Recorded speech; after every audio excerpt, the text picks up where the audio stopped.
Hi guys, I'm Avni and I welcome you here. So today I'm here to give you guys a weekly news update.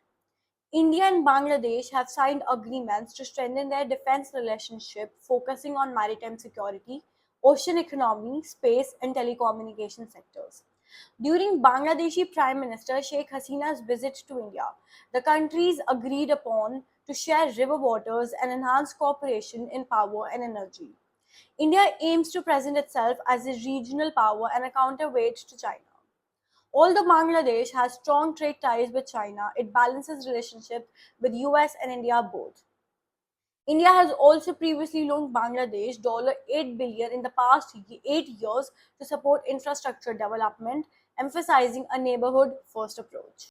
The second news is that the rising tensions between Israel and Hezbollah have escalated, sparking fears of border conflict. Missile intercepts over northern Israel and airstrikes in southern Lebanon indicate potential spillover from the Gaza war. Hezbollah's leader Sayyid Hassan has issued threats claiming nowhere in Israel is safe and extending the danger to the parts of the Mediterranean. Since October, Hezbollah has launched rockets in solidarity with Hamas, causing tens of thousands of Israelis to flee their homes. Similarly, Israeli strikes have displaced thousands of Lebanese. The US has urged Israel to avoid further escalation, sending a special envoy for diplomacy. On Thursday, Israeli jets targeted southern Lebanon, killing a Hezbollah fighter. In retaliation, Hezbollah fired dozens of missiles into Israel. Analysts believe that neither side desires full scale war, but the risk remains. Israel's military preparations continue amid political pressure for tougher action. Prime Minister Benjamin Netanyahu has warned Lebanon of severe consequences, but a larger escalation could strain Israel's Iron Dome defense system. Both sides possess significant military capabilities, making the situation volatile as political and humanitarian impacts intensify. So the third news comes from a neighboring country.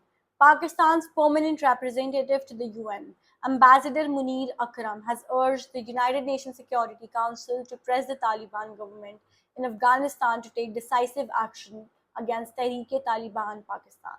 Despite repeated promises, the Taliban have not halted cross-border attacks, leading to numerous civilian and military casualties in Pakistan.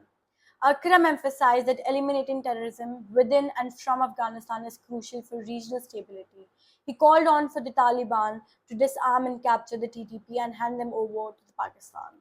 Highlighting the threat that was posed by TTP, Akram urged the Security Council to ensure the Taliban sever ties with TTP. Furthermore, he also advocated for continued international engagement with Afghan interim authorities and support for Afghanistan's economic revival, stressing the need for Taliban to respect women's and girls' rights.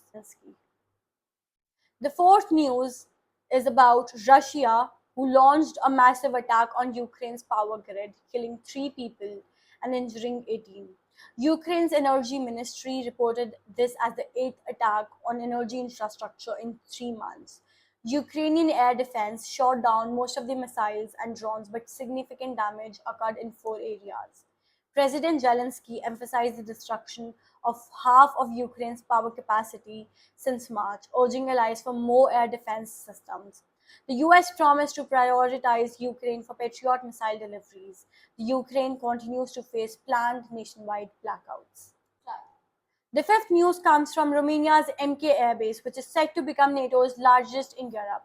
It hosts RAF Eurofighter Typhoons and will soon include Romanian F-16s, MQ-9 Reaper drones, and a military city for NATO. Personnel from 32 countries. The base, just 300 kilometers from Odessa and 400 kilometers from Sevastopol, has grown in response to Russia's invasion of Ukraine. Enhanced infrastructure and increased military presence underscores its strategic importance. MK Air Base aims to reassure NATO allies with a significant US presence and ongoing improvements in aircraft and defense systems. The sixth news is all about the head of the India's National Testing Agency, NTA. Subodh Kumar Singh has been dismissed following allegations of exam irregularities. This decision comes after widespread protest over unusually high scores in the National Eligibility Come Entrance Test, which is called NEET, sparking accusations of cheating. The government has also postponed a medical postgraduate entrance test and cancelled a PhD fellowship exam due to leaked question papers.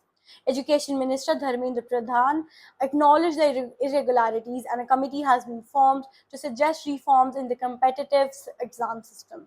Protests continue to pressure Prime Minister Narendra Modi's administration. Thank you, and follow for more.